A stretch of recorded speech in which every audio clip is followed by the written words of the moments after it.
అహింస.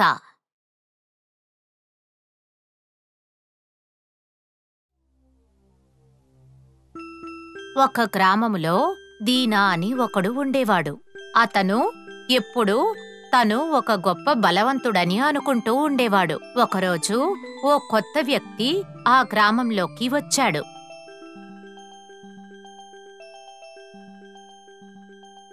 హేయ్, నువ్వు ఈ గ్రామానికి కొత్తగా వచ్చావా? నీ పేరేంటి? నా పేరు వీర్. ఈ ఊర్లో ఒక వారం ఉండాలని ఇక్కడికొచ్చాను. వీర్ ఎంతో సాధువు, సహజంగానే ఎంతో మంచి గుణం కలిగినవాడు. సరే. మరుసటి రోజు వీర్ దీనా ఇంటివైపు వెళ్తూ ఉన్నాడు. హేయ్ వీర్, ఇలా రా. నన్నెందుకు పిలిచారో తెలుసుకోవచ్చా? నన్ను ప్రశ్నిస్తానికి నీకెంత ధైర్యం? దీనా వీర్పై దాడి చేశాడు. ఏవీ మాట్లాడకుండా వీరక్కడ్నించి వెళ్ళిపోయాడు. మరుసటి రోజు కూడా దీనా వీర్ని కొట్టాడు.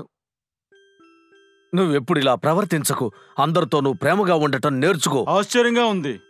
వాడు ఖచ్చితంగా నాతో గొడవ పడతాడనుకున్నాను, కానీ వాడు నాతో ఏం పట్టించుకున్నట్టుంటున్నాడే.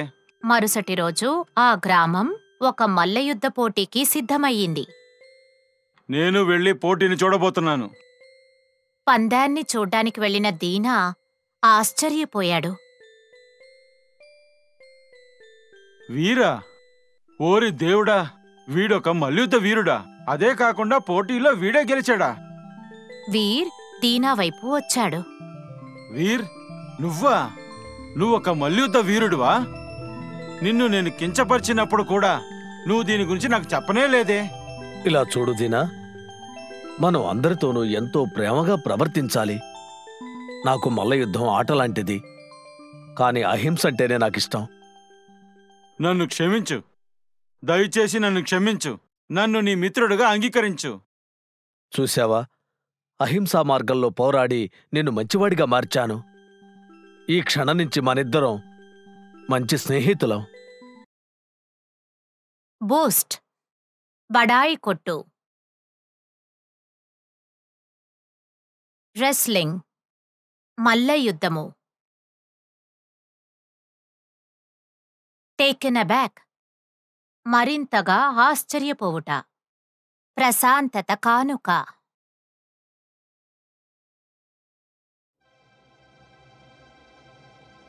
ఒక ఊరిలో ఒక డాక్టర్ ఉండేవారు. అతను రోగులకు తన ఇంట్లోనే చికిత్స చేసేవారు. ఎప్పట్లాగే ఒకరోజు సాయంత్రం చికిత్స ముగించి వెళ్తూ ఉండగా, ఆహా, ఈ రోజు ఈ డాక్టర్ని మనం దోచుకోవచ్చు. తప్పకుండా ఇతని దగ్గర బాగా డబ్బు ఉండుంటుంది. ఇంటి వెనకవైపు నుంచి దొంగ హఠాత్తుగా అతని ముందుకు వచ్చాడు. డాక్టర్, మర్యాదగా నీ దగ్గరున్న డబ్బంతా నాకు ఇచ్చేసేయ్.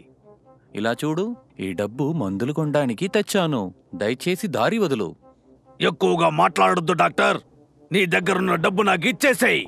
దొంగ డాక్టర్పై దాడి చేసి డబ్బు దోచుకున్నాడు. ఇక నువ్వు వెళ్ళొచ్చు డాక్టర్. ఆహా, ఈ రోజు మన అదృష్టం చాలా బాగుంది. నోరు తెరవకుండా డాక్టర్ తన దారిన వెళ్ళిపోయాడు.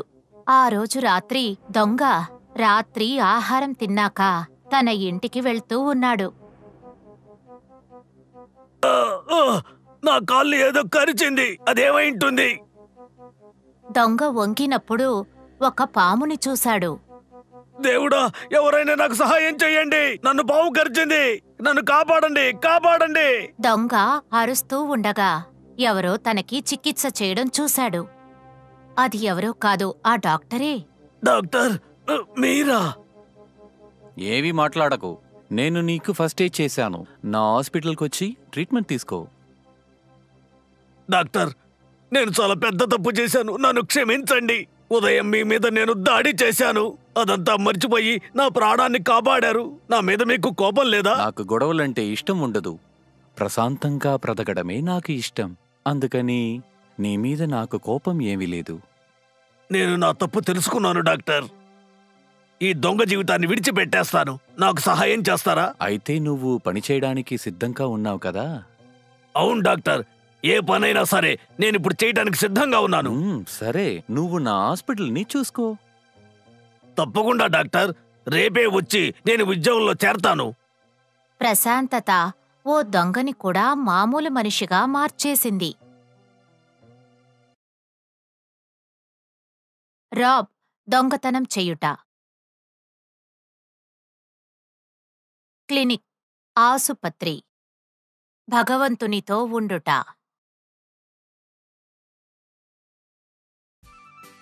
శర్మపురి దేశానికి మహారాజైన భరద్వాజ్కి విజయ్, ప్రతాప్ అని 2 కొడుకులు ఉండేవారు. నాకు వయసు పైబడుతూనే ఉంది. అందుకని నా రాజ్యానికి వారసులుగా నా కుమారుని ఎన్నిక చేస్తే బాగుంటుంది. మహారాజు అయ్యే అర్హత వీరిద్దరిలో ఎవరికుందో ఒక పరీక్ష పెడితే బాగుంటుంది. అదే సరైన మార్గం. ఎన్నో రోజులు ఆలోచించిన తర్వాత అతనికి ఒక ఆలోచన తట్టింది. అతను తన 2 కుమారులను పిలిపించాడు. నాన్నగారు, మమ్మల్ని ఎందుకు పిలిచారో మేము తెలుసుకోవచ్చా? చెప్పండి నాన్న. కుమారులారా, నేను విశ్రాంతి తీసుకునే సమయం ఆసన్నమైనది. మీ ఇద్దరిలో ఎవరికో ఒకరికి మహారాజు పదవిని అప్పగించి నేను విశ్రాంతి తీసుకోవాలనుకుంటున్నా. ఎవరి దగ్గర? మీ ఇద్దరికి నేను నిధితో నిండినటువంటి ఒక పెట్టె ఇవ్వబోతున్నాను. ఎవరికి తెలియని ప్రదేశంలో మీరు దాన్ని దాచిపెట్టాలి. దీనికి మీకు 3 రోజులు నేను గడువిస్తున్నాను. అలాగే చేస్తాము నాన్నగారు. ఈ పెట్టిని తీసుకెళ్లి ఎక్కడ పెట్టాలి? ఏది సరైన చోట ఉంటుంది? విజయ్, ప్రతాప్ ఇద్దరూ ఆ పెట్టెలు తీసుకొని రాజసభను వదిలి వెళ్లారు. 3 రోజులు గడిచాయి. చూడండి నాయన్లారా, నేను మీకు అప్పగిచ్చిన బాధ్యతలో మీరు విజయం సాధించారనుకుంటున్నాను. అవును నాన్నగారు, మీరిచ్చిన ఆ నిధిని పక్క దేశంలో ఉన్న కొండ మీద దాన్ని దాచుంచాను. ఏంటి? అది ఎంతో ప్రమాదంతో కూడిన ప్రదేశం కదా. ఆ ప్రదేశానికి నువ్వు ఎలా వెళ్ళగలిగావు? చాలా కష్టంగానే ఉండింది, కానీ ఆ నిధిని తీసుకెళ్లి దాచిపెడతానికి అదే సరైన చోట అనిపించింది. సరే ప్రతాప్, ఇప్పుడు నువ్వు చెప్పు. నీకిచ్చిన దాన్ని నువ్వెక్కడ దాచిపెట్టావు? అది నా గదిలోనే ఉంది. ఏంటి, నీ గదిలో దాచిపెట్టావా? ఏంటి నువ్వనేది? అవును నాన్నగారు, నేను బాగా ఆలోచించాను. ఒకరికి మాత్రం ఆ చోటు గురించి తెలుసు. అందుకే నాన్న. ఏమంటున్నావు? భగవంతుడు ఏ చోటనైనా ఉంటాడు, కానీ భగవంతుడు ఎక్కడున్నాడో తెలియదని నేను ఎలా చెప్పగలను చెప్పండి నాన్నగారు. అందుకే నేను నిధిని ఎక్కడ దాయలేకపోయాను. కుమారా, మహారాజు అయ్యే అర్హత నీకు మాత్రమే ఉంది. భగవంతుడు ఎప్పుడు మనతోనే ఉంటాడనే మాటని మర్చిపోని వాడే ఈ రాజ్యాన్ని తప్పకుండా ఏలగలడు. అందుకని నిన్ను నా వారసుడిగా ఈ ప్రజలకి నేను పరిచయం చేయబోతున్నాను. భిన్నముగా ఉండుట. ఒక అడవిలో ఒక మగసింహము, ఒక ఆడసింహము తమ పిల్లలతో జీవిస్తూ ఉండేవి. నేను వేటకి వెళ్తున్నాను. మీకోసం త్వరగా ఆహారం తీసుకొస్తాను. అంతవరకు అమ్మ దగ్గర జాగ్రత్తగా ఉండండి.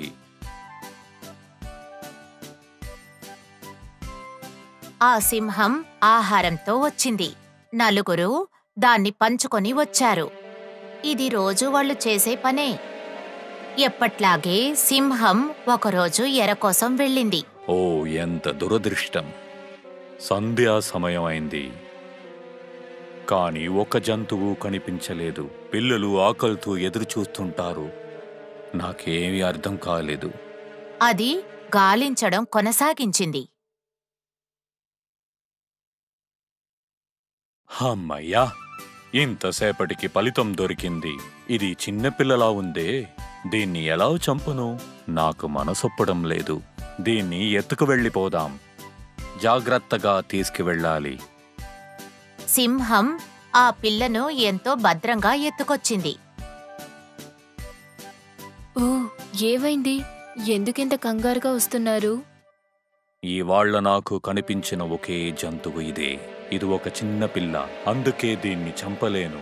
నీకు కావాలంటే నువ్వే దీన్ని చంపేయ్.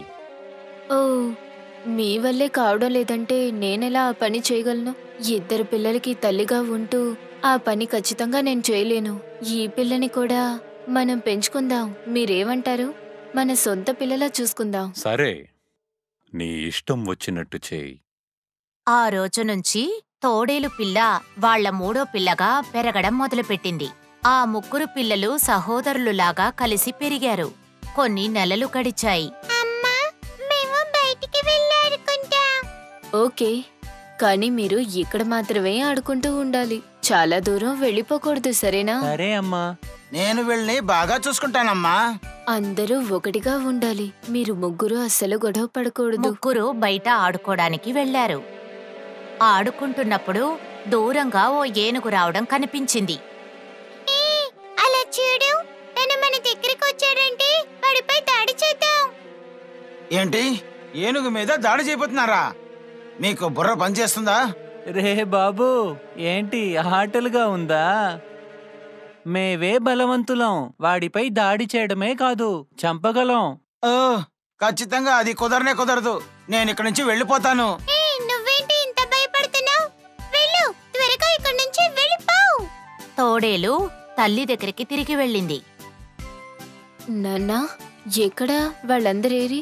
నువ్వు మాత్రం ఎందుకు ఒంటరిగా వచ్చావు? అమ్మా, వాడొక్క పిరికి పందమ్మా. మీరసలు చూసుండాలమ్మా, చాలా వింతగా అనిపించింది. వాడు భయపడుతున్నాడు, మీకు తెలుసా? ముందు వాడిని ఎగతాళి చేయడం మీరు ఆపుతారా? అసలు అక్కడ ఏం జరిగిందో మీరు చెప్పండి. తోడేలు జరిగిందంతా చెప్పింది. మీరిద్దరూ ఇక్కడే ఉండండి. నాన్నా, నువ్వురా, నీతో కొంచెం మాట్లాడాలి. సరే అమ్మా. ఇద్దరూ బయటికి వచ్చారు.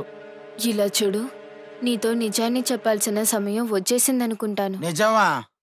ఏంటా నిజం అమ్మా? ఇలా చూడు, నువ్వు మా కొడుకువి కాదు, నువ్వొక నక్కవి. ఏమంటున్నారు? అవును, నా మాట విను. నువ్వెళ్ళి నీ వాళ్ళతో కలిసిపోతేనే మంచిది. ఎందుకంటే భవిష్యత్తులో నీ తమ్ముళ్లే నిన్ను చంపేస్తారు. అందువల్ల నువ్విప్పుడు వెళ్ళిపోవడమే మంచిది. అమ్మా, నేనెలాగా మిమ్మల్ని వదిలేసి వెళ్ళగలను? నువ్వు వెళ్లాల్సిందే, నీకు వేరే మార్గం లేదు. త్వరగా వెళ్ళు. ఆ నక్క కన్నీళ్లతో అక్కడ్నించి బయలుదేరి తన వారితో కలిసిపోయింది. ప్రే, ఎర, రొటీన్ యథావిధంగా. ప్యాక్ ఒకే జాతికి చెందినవి. మన నిధి నిక్షేపాల గది.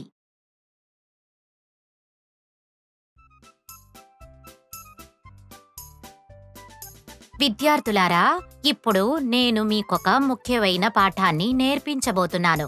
ఇది హిమాలయ పర్వతాలకి సంబంధించినది.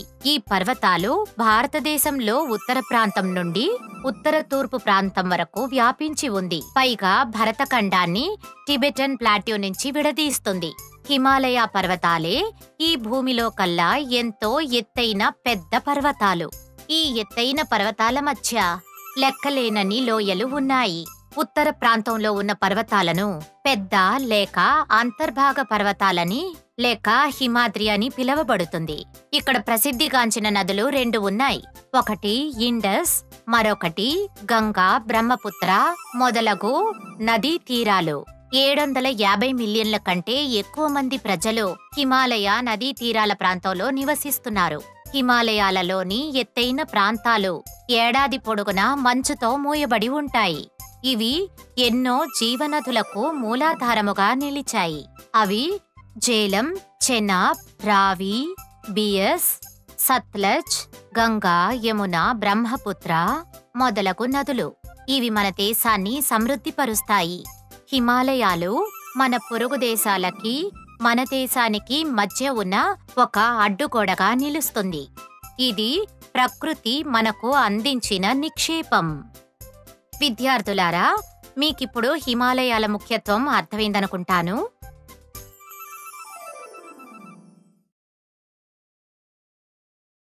ప్లాటూ పీఠభూమి.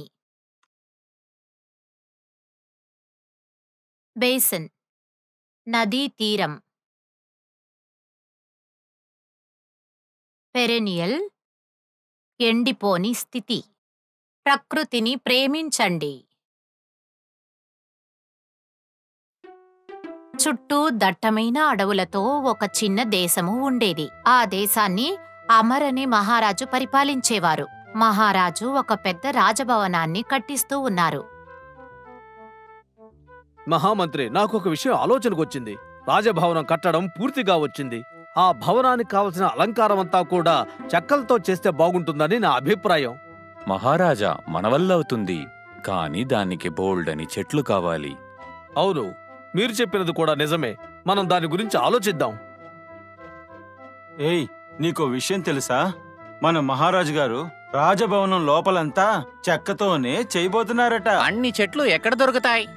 బయట నుంచి తీసుకొస్తారో ఏంటో. మరునాడు మహామంత్రి, మన రాజ్యం చుట్టూ ఉన్న అడవిలో ఎన్నో పెద్ద పెద్ద చెట్లు ఉన్నట్టు నాకు సమాచారం అందింది. వాటిని నరికి మనం ఉపయోగించుకోవచ్చు కదా. ఇందులో మీ అభిప్రాయం ఏమిటి? మీరేం చెప్పదలుచుకున్నారు?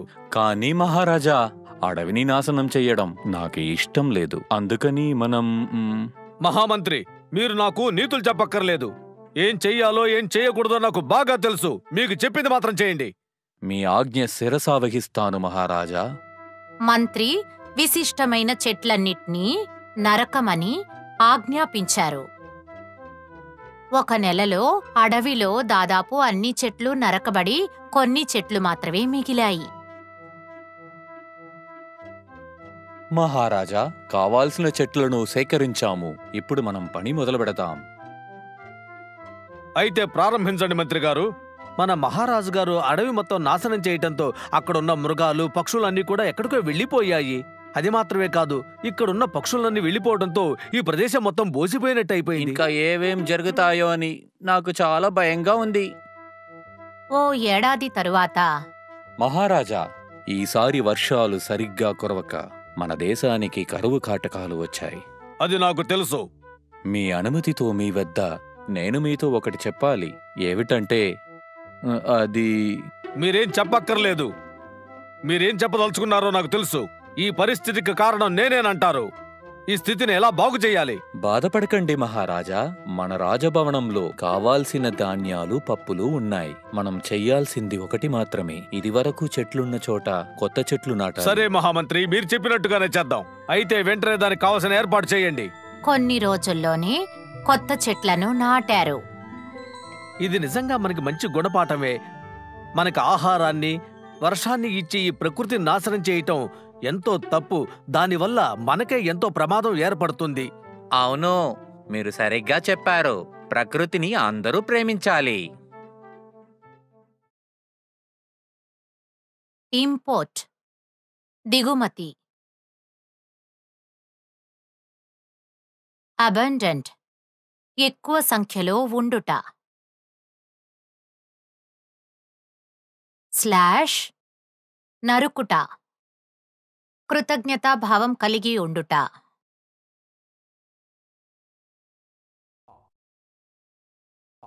రాత్రి అయ్యే లోపలికి నేను ఈ అడవిని దాటి తీరాలి.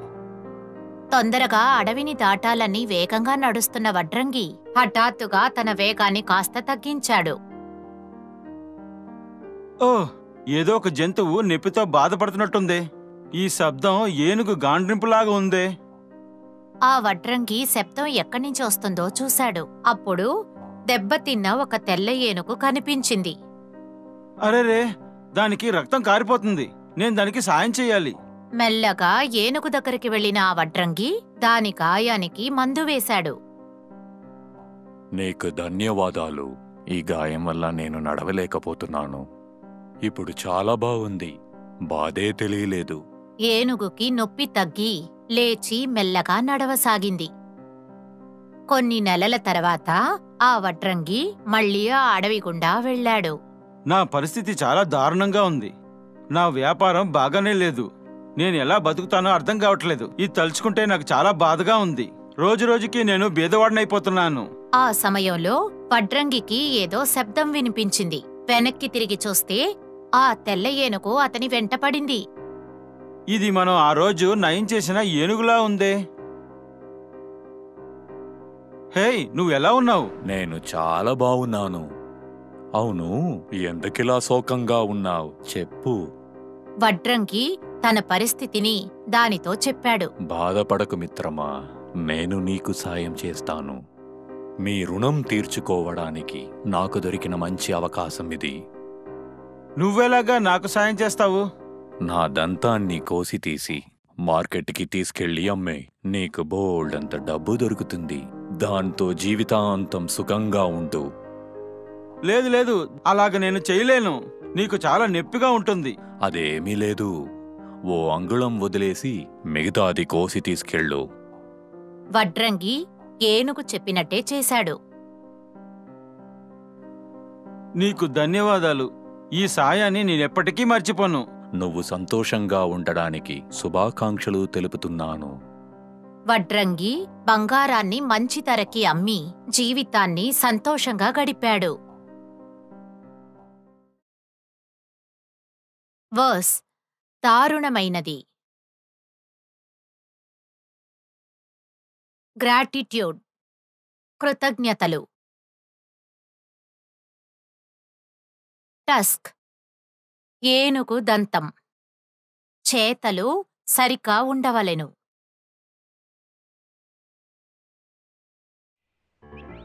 రామ్ ఎంతో కంగారు పడుతూ ఉన్నాడు. ఓ పొలం గుండా నడిచి వెళుతూ ఉన్నాడు. మా అమ్మ జబ్బు నయం చేయడానికి నేను కష్టపడి సంపాదించాను. మా గ్రామానికి వెళ్ళిన వెంటనే ఆమెకు చికిత్స ప్రారంభించాలి. అదే సమయంలో రాము వెనకాల ఇద్దరు స్నేహితులు నడుచుకుంటూ వస్తున్నారు. ఏ గణేష్, ఏమిటి ఆలోచిస్తున్నావు? త్వరగా నడవరా. లేదు శ్యామ్, అదేంటంటే హే అలా చూడు, మన ముందు వెళ్తున్న అతను ఒక సంచిని పడేసి వెళ్తున్నారు. పదా మనం వెళ్ళి అది ఏంటో చూద్దాం. అరేరే, చాలా బరువుగా ఉంది. లోపల ఏముందో చూద్దాం. ఓరి దేవుడో, బోల్డంత డబ్బు. అలాగా, అతనికి ఈ విషయం తెలియదనుకుంటాను. అందుకని మనమే ఈ డబ్బు తీసుకుందాం. నువ్వు ఏమంటున్నావు శ్యామ్? ఇది మనకి సొంతమైంది కాదు. ఇది మనం అతనికి తిరిగిచ్చేద్దాం. చెప్పేది విను గణేష్, మనమే తీసుకుందాం. వద్దు శ్యామ్, నువ్వు అలా చేయడానికి నేను ఒప్పుకోను. మనం అతనికి తిరిగిచ్చేద్దాం. ఎవరికి తెలుసు, ఈ డబ్బు ఏదైనా ముఖ్యమైన పనికి ఉపయోగపడుతుందేమో. గణేష్, చెప్పేది వినరా, ఆగు. గణేష్ వేగంగా వెళ్లి అతన్ని పిలిచాడు. అయ్యా, ఈ సంచి మీదనుకుంటాను. అవును, అది నాదే. అది మీ చేతికి. దీన్ని నేను ఎక్కడ పడేసుకున్నాను? మీకు చాలా ధన్యవాదాలు. ఏం పర్వాలేదు, ఇదిగో తీసుకోండి. మీరు ఎంత పెద్ద సహాయం చేశారో మీకు తెలుసా? ఈ డబ్బు మా అమ్మ ప్రాణాలనే కాపాడుతుంది.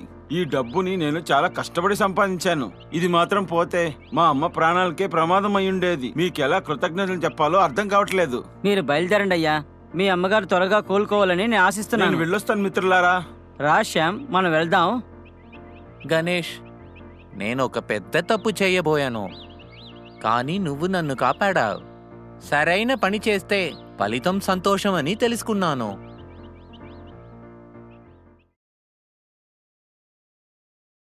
అన్నవేర్ తెలియక. మిస్ వదిలివేయుట.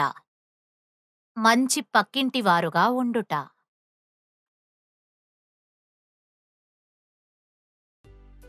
ఒక టౌన్లో జగన్నాథన్ అనబడే ఒక ధనవంతుడు ఉండేవాడు. గోపాల్, 50 మూటలు ధాన్యం తీసుకొచ్చాను. అన్ని స్టోర్ రూమ్ కి తీసుకువెళ్ళి జాగ్రత్తగా పెట్టు. అర్థమైందా? దొంగతనం జరగకూడదు. సంచులన్నీ స్టోర్ రూంలో భద్రపరిచి ఉంచబడ్డాయి. కొన్ని నెలలు గడిచాక ఆ టౌన్లో కరువు కాటకాలు సంభవించాయి. ఇప్పుడు రాబోయే నెలల్లో కావలసినంత ధాన్యం మన దగ్గర లేదే. ఏం చేయాలో తోచట్లేదు. మనం దాని గురించి ఆలోచించాలి. మనం ఆ ధనవంతుడి దగ్గరికి వెళ్ళి సాయం కోరదామా? నువ్వు చెప్పింది బానే ఉంది. మనం అడిగితే మనకు కావలసిన ధాన్యం ఇచ్చి అతను సహాయం చేయొచ్చుగా. వారు ఆ ధనవంతుణ్ణి అడగాలని తీర్మానించుకున్నారు. మరునాడు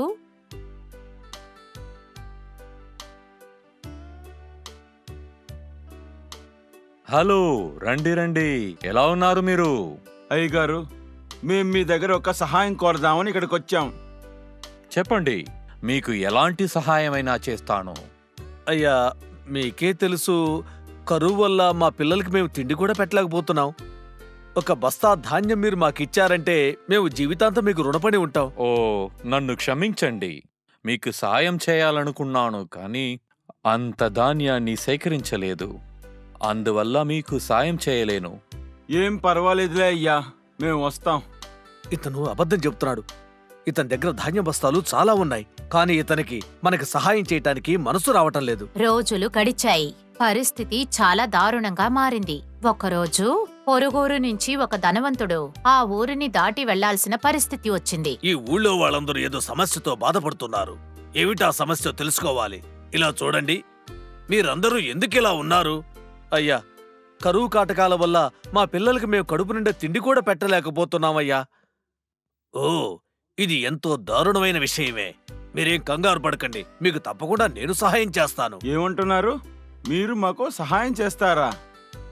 అవును, నేను 5 బస్తాల ధాన్యాన్ని మీకు ఇవ్వబోతున్నాను. వాటితో పాటు డబ్బు కూడా ఇస్తాను. మీరందరూ వీటిని సమానంగా పంచుకోండి. ఇంతకు మించి మీకేదైనా అవసరమైతే నాకొక మాట కబురు చెయ్యండి. మీకు కావాల్సింది నేను ఏర్పాటు చేస్తాను. అయ్యా, మీకు ఎలా కృతజ్ఞతలు చెప్పుకోవాలో మాకు తెలియటం లేదయ్యా.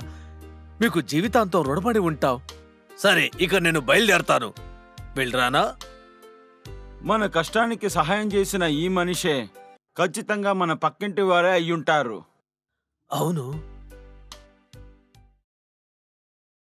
ఫ్యామిన్, కరువు కాటకాలు. అప్రోచ్, ముందుకు సాగుట. క్రైసిస్, కష్టమైన ప్రమాదకరమైన పరిస్థితి. మర్యాదగా ఉండుట.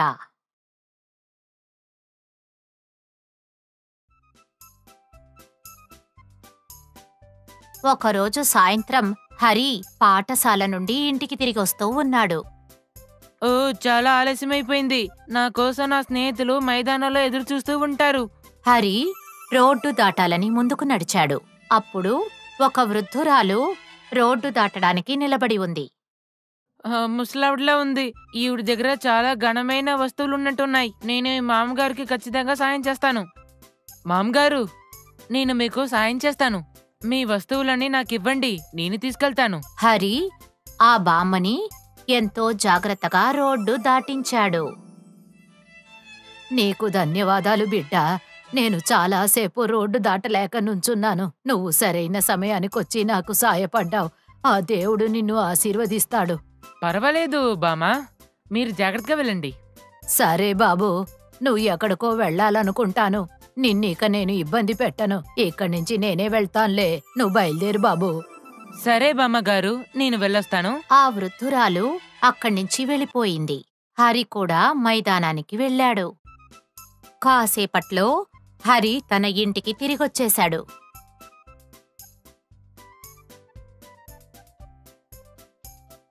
ఏదో కొత్త గొంతు వినిపిస్తుంది. ఒకవేళ చుట్టాలొచ్చారా? ఎవరొచ్చుంటారబ్బా? హరి, ఒకసారి ఇట్రా. వస్తున్నానమ్మా. నీకావిడ తెలుసా? బామ్మగారు మీరా? ఓ, వీడు నీ కొడుకేనా? వీడే నన్ను రోడ్డు దాటించి సాయం చేశాడు. హరి, ఇలా చూడు నాన్నా, ఈవిడే మీ అమ్మమ్మ గారి ఫ్రెండ్.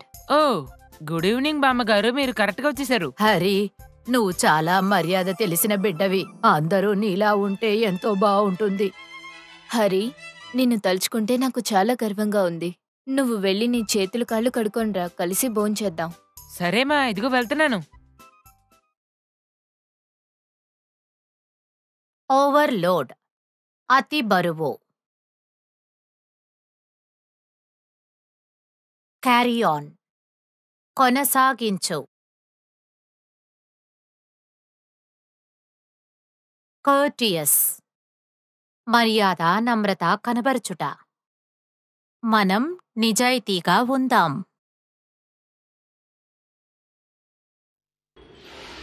దుర్గాపూర్ అనే ప్రదేశంలో ఓ పేదవాడు ఉండేవాడు. నాకున్న పరిస్థితుల వల్ల వేరే మార్గం లేక నేను దొంగగా మారాను. కానీ ఈ వృత్తి అనేది నాకు అసలు నచ్చలేదు. ఏం జరిగినా సరే, ఇక నా నోటితో నేను అబద్ధం అనేది చెప్పను. ఒకరోజు రాత్రి ఈ దొంగ వీధిలో వెళ్తున్నప్పుడు ఒక వ్యక్తిని చూశాడు. ఆగు, రాత్రి వేళ ఎక్కడికి వెళ్తున్నావు? నేనొక దొంగని. నేనిప్పుడు దొంగతనం చేయటానికి వెళుతున్నాను. అది సరే, ఇంతకీ నువ్వెవరు? ఆ పొట్టివాడు ఇలా సమాధానం చెప్పాడు. నేనా? నేను ఒక దొంగనే. అయితే మన ఇద్దరం కలిసి దొంగతనానికి వెళ్దాం. సరే, మిమ్మల్ని ధనవంతుడుగా మార్చే చోటికి తీసుకెళ్తాను. కానీ నీకేం దొరికినా అందులో సగం నాకిచ్చేయాలి. అలాగే ఇస్తాను. వాళ్ళిద్దరూ కలిసి నడిచారు. ఓ, నువ్వు నన్ను రాజుగారి అంతఃపురానికి తీసుకొచ్చావు కదూ? రాణిగారి గది ఎక్కడుందో నాకు తెలుసు. లోపలికెళ్ళు. అక్కడ ఓ అలమారి ఉంటుంది. అందులో చాలా నగలు ఉంటాయి. వెళ్ళి తీసుకురా. ఆ దొంగ లోపలికి వెళ్లి చూస్తే అక్కడ 3 విలువైన నెక్లెస్లు కనిపించాయి. వాటిలో 2 తీసుకొని అతను బయటకొచ్చాడు. ఒకటి అతని వద్ద ఉంచుకొని ఇంకొక నెక్లెస్ ని కొత్త వ్యక్తికి ఇచ్చాడు. ఇద్దరూ చెరొక దారిలో వెళ్ళిపోయారు. మరుసటి రోజు రాజసభలో, మంత్రి గారు, మహారాణి గారి గదిలో ఉన్న నగలన్నీ కూడా దొంగతనం చేశారట. మీరు వెళ్ళి చూసి ఎవరు దొంగతనం చేశారో కనిపెట్టండి. అలాగే మహారాజా. అరేరే, ఇక్కడ ఓ నెక్లెస్ ఉందే. దీన్ని మనం తీసుకొని దొంగ మీద నింద వేద్దాం. ఆ మంత్రి రాజుగారి వద్దకు వచ్చి అన్ని నగలు దొంగిలించబడ్డాయని చెప్పారు. ఆ తర్వాత దొంగను కనిపెట్టి రాజుగారి ముందు నిలబెట్టారు. చెప్పు, ఆ దొంగతనం చేసింది నువ్వేనని ఒప్పుకుంటున్నావా? అవును మహారాజా, ఒప్పుకుంటున్నాను. అలా అయితే ఆ నగలన్నీ ఎక్కడున్నాయి? మహారాణి గారి గదిలోంచి నేను 2 నగలు మాత్రమే దొంగిలించాను. ఒకటి నా దగ్గరే ఉంది, ఇంకొకటి కొత్తగా నాతో చేరిన ఇంకో దొంగ దగ్గరుంది. నిన్నే అతను నాతో కలిశాడు. అతనెవరో నీకు తెలుసా? తెలీదు. నిన్న రాత్రి నేను అతన్ని కలిశాను. దొరికింది ఇద్దరం భాగాలు పంచుకుందామని నిర్ణయించుకున్నాం. ఇదేనా నువ్వు అతనికిచ్చిన నెక్లెస్? అవును. ఈ నెక్లెస్ మీ చేతికి ఎలా వచ్చింది మహారాజా? ఈ మంత్రిని కారాగారంలో బంధించమని ఆజ్ఞాపిస్తున్నాను. తీసుకెళ్ళండి. కానీ మహారాజా, నేనేమి చేయలేదే. నాకు తెలుసు మంత్రి, ఆ గదిలో 3 నెక్లెస్లున్నాయి. ఒకటి ఆ దొంగ దగ్గరుంది, ఇంకోటి నా దగ్గరుంది, ఇంకొక నెక్లెస్ నీ దగ్గరుంది. మహారాజా, దయచేసి నన్ను క్షమించండి. ఇతన్ని తీసుకెళ్ళండి. ఇలా చూడు, ఇక నుంచి నిన్ను నా మంత్రిగా నియమిస్తున్నాను. నేనెవరో తెలియకుండా నిన్న రాత్రి నువ్వు నాతో నిజం చెప్పావు. పైగా ఇప్పుడు కూడా నిజాయితీగానే నడుచుకున్నావు. నీ నిజాయితీకి బహుమతిగా ఈ మంత్రి పదవిని నీకిస్తున్నాను. చాలా కృతజ్ఞతలు మహారాజా. పిల్లలు, ఇప్పుడు కొన్ని మాటలకు అర్థం తెలుసుకుందామా? ఛాంబర్ సాధారణంగా లేక కృత్రిమంగా మూయబడిన ఒక చోటు. ప్రెషియస్ అమూల్యమైనది లేక విలువైనది. రాబ్ దోచుకొనుట, సామాన్యముగా.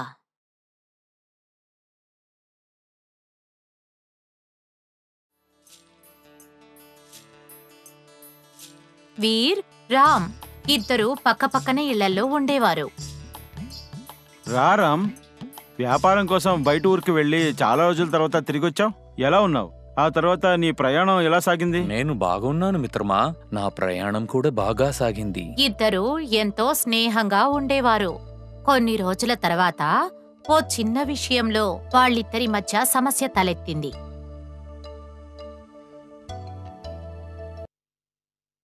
నీ మీదే తప్పుందని నేను చెప్తున్నాను కదా. లేదు, దానికి నువ్వే బాధ్యుడివి. వాళ్ళిద్దరూ ఎంతో భయంకరంగా గొడవపడ్డారు. వాళ్ల చుట్టూ జనం మూగారు. హఠాత్తుగా వాళ్ళొక గొంతు విన్నారు. వాళ్ళు విన్నది మారువేషంలో వచ్చిన మహారాజు గారి గొంతు. ఏం జరిగింది? ఇద్దరు ఎందుకు గొడవ పడుతున్నారు? చెప్పండి. నువ్వెవరవయ్యా? నేను పక్క ఊరి వాణ్ణి. మీ గ్రామం గుండానే మా ఊరికి నేను వెళుతూ ఉన్నాను. మీ ఇద్దరు గొడవ పట్టం నేను చూశాను. విషయం తెలుసుకుందామని ఆగాను. ఏం జరిగిందంటే? జరిగిందంతా వీర్ అతనితో చెప్పాడు. ఓ, ఇంతేనా? దీనికి నేనే తీర్పు చెప్తాను. మారువేషంలో ఉన్న ఆ మహారాజు తీర్పును చెప్పారు. మీ తీర్పుని నేను అంగీకరించను. మా వ్యవహారం తీర్చలేనిది. దీన్ని ఓ గ్రామస్థుడు తీర్చలేడు. నువ్వు నీ దారి చూసుకో. సరే, మాట్లాడి ప్రయోజనం లేదు. మనం మహారాజా దగ్గరికి వెళ్దాం. సరే, రేపే అక్కడికి వెళ్దాం. మరునాడు రామ్, వీర్ మహారాజు వద్దకు వెళ్లారు. రాజసభలో మీ సమస్య ఏమిటో చెప్పండి. ఇద్దరూ తమ వాదాలను ముందుంచారు. తీర్పు ఇదే. మహారాజు ఆ ముందు రోజు మారువేషంలో ఉన్నప్పుడు చెప్పిన తీర్పునే చెప్పారు. ఎంత అద్భుతమైన తీర్పు! ఈ తీర్పుని అంగీకరిస్తున్నాను మహారాజా. కానీ నిన్న ఒక గ్రామస్తుడు ఇదే చెప్తే మీరు ఒప్పుకోలేదని నేను విన్నానే. దానికి కారణమేమిటో నేను తెలుసుకోవచ్చా? అది ఏమిటంటే మహారాజా, ఉండు, నేను చెప్తాను. నిన్న సాధారణ మనిషి చెప్పినందువల్ల మీరు ఒప్పుకోలేదు. ఎవరిని కూడా మనం తక్కువ అంచనా వేయకూడదు. ఒకడు చూడటానికి మామూలుగా కనిపిస్తాడు, కానీ అతనికి అనుభవము, జ్ఞానము తప్పకుండా ఉండి ఉంటాయి. అందుకని తక్కువ అంచనా వేయకూడదు. నేను నా తప్పుని తెలుసుకున్నాను మహారాజా. జీవితంలో ఇలాంటి తప్పు ఇంకెప్పుడు చేయను. నన్ను క్షమించండి. డిస్గైస్, మారువేషంలో ఉండుట. వర్డిక్ట్, తీర్పు. పెసెంట్, గ్రామస్థుడు.